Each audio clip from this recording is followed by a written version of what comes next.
Hey Scorpio, this is actually for those who are divine masculine and identify with the Scorpio zodiac sign.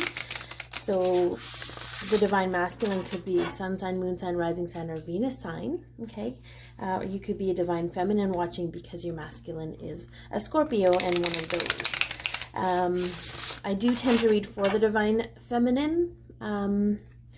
So that's usually how my dialect works. It is a general reading. Take what resonates, leave the rest. Some of it might be for you, some of it might be for someone else. And there will be an extended. Right now, with this video, we're going to talk about what's going on with the divine masculines in this collective. And then in the extended, we talk about 3 key things that are going to happen within the next 3 weeks for this collective, like 3 key events, as well as messages from their higher self. Okay. All right, let's get a glimpse at what's going on with the divine masculines in the collective. Wow. Okay. So we have fulfillment and we have shadow on the bottom. Okay. That tells me that there's some kind of fulfillment with the dark night of the soul that they're going through. There's some kind of completion, some kind of what I'm hearing is it's served its purpose. It's done serving its purpose now. Okay. Oh, there's the shadow again. Wow. Apparently these Scorpios got a lot to say. All right. What else do we have here? We're gonna dig more into them. Okay, so we have intention and cycles. All right. So the energy I get kind of from this is it's a little bit of a back and forth energy. It's sort of like they pick up with the momentum and they run with things, and then they almost slow down to a stop. It comes in cycles. So I don't know if they're running and tiring themselves out, like not running from the connection, just like trying to go full tilt. We'll get more on each section though. What else do we have here?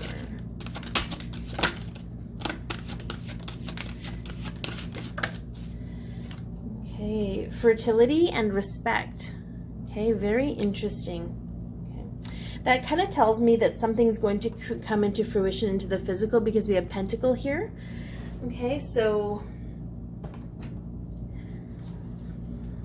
this is a very fertile time for manifestation, is what I'm hearing.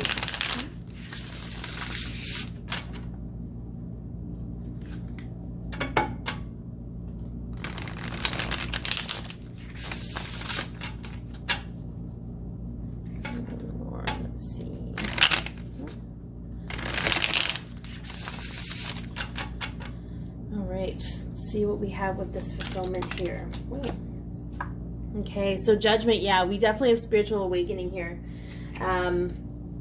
Interestingly enough, we have the 7 of Wands, but it's in reverse, which tells me that they're having a hard time keeping up healthy boundaries. Yeah, look at that, and a new beginning. So I feel like they haven't quite found their footing with this awakening yet, but the fulfillment is coming. There's knowledge, there's wisdom, there's understanding what this kind of means for them. But in the thick of things, it's a little bit difficult to navigate those emotions. Yeah, we have the 5 of Cups. So we have some crying over things from the past. Maybe living a little bit in the past. We have 2 of Swords. Those emotions may be blinding them to this new beginning. It could be that they might be tied to other people from the past. It could be you feminines. And the energy in their field is blocking them from this new beginning. The 2 of Swords is an idea of needing to, yeah, we have a 3 of Pentacles here, so they could be in a third-party situation. For those of you whose masculines are not in a third-party situation and you know that, don't take this as a sign that they are. It just means that it's connected to a group that is. Okay, so the 2 of Swords is this concept of being blind and needing to trust your intuition to move forward.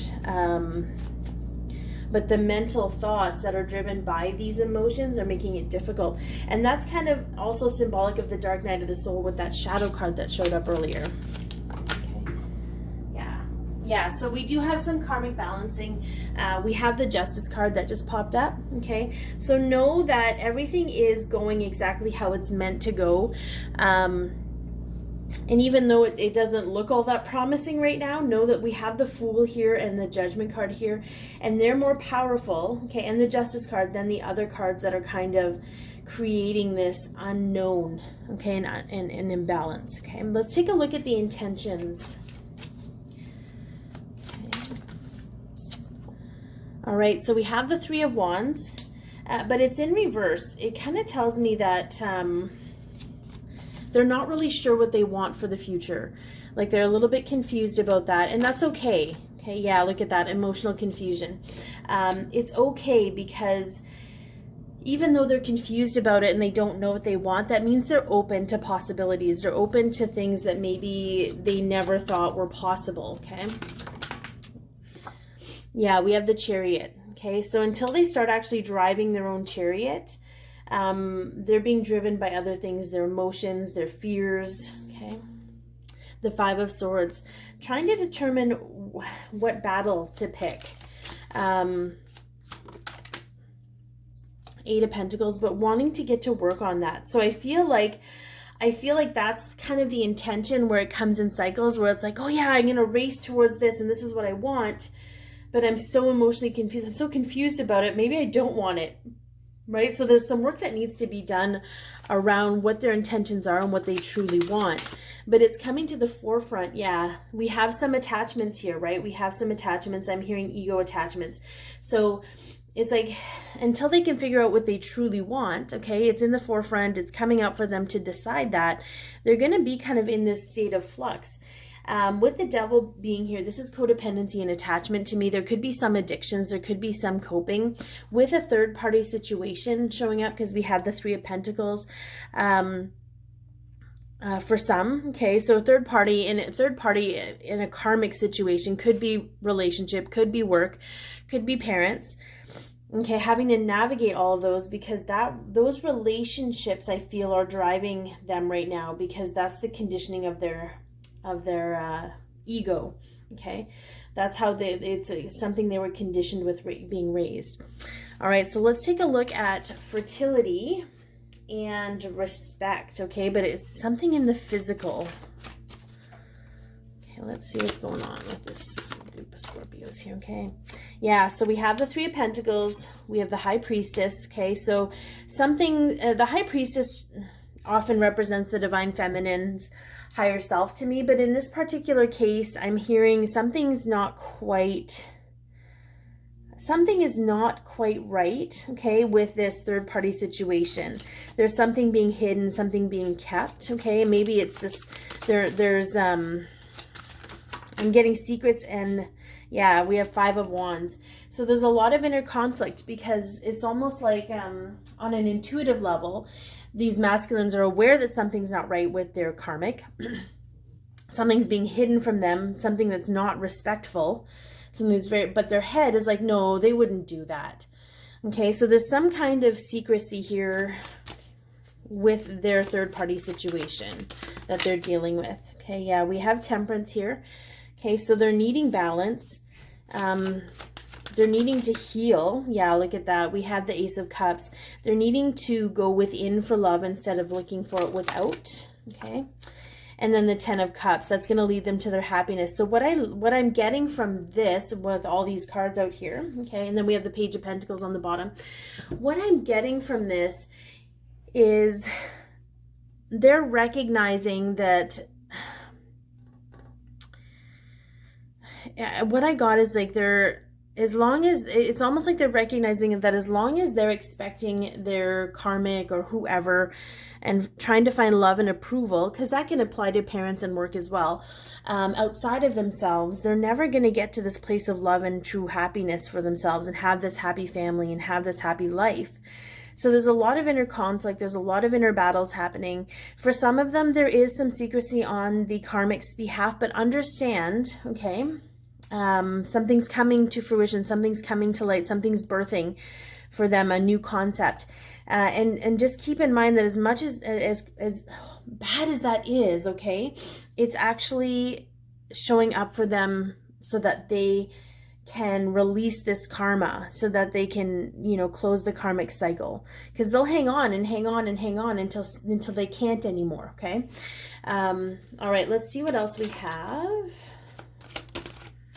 Yeah, we have the root chakra. So there's a lot of family stuff, but the frequency of the root chakra, the red flower of life, stimulates passion and supports our sense of security on this physical plane, both in our bodies as well as our physical world. Okay, they're not really feeling all that secure in their life right now, so they're going instinctually, they're wanting to create a better security, but they're recognizing there's a recognition here, there's awareness around why.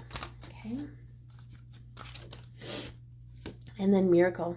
The frequency of miracle supports our belief in ourselves as part of source, and therefore our belief that anything is possible. So what I feel is they're really coming to terms with the capability that they can create this for themselves, but they have to get through a lot of the muck that they've been kind of stuck in for a while. But know that there's movement here. Even if you're not seeing it a lot on the outside, there's a lot of movement in thoughts. There's a lot of movement in feelings and emotions.